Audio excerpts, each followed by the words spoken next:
%u, that random string that Oracle likes to put in its backup set names or image copy names, etc. It looks ugly and often people steer away from it.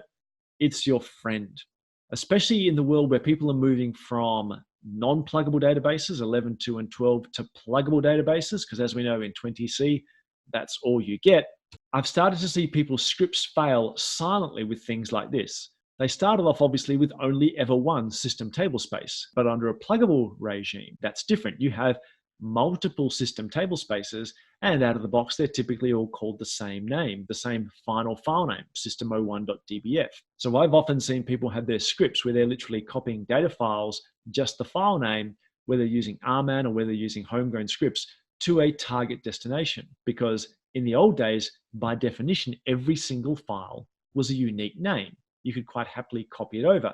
Sometimes now in pluggable databases, obviously you're going to have multiple copies of the same file name out of the box. So if you copy system01 3 times to the same target folder, generally you're going to have some dramas. RMAN's normally going to kick up a fuss, but if you're using homegrown scripts, that's going to once more come out and bite you. So yeah, so %u, just get used to the fact that lots of cryptic names, there's absolutely nothing wrong with that.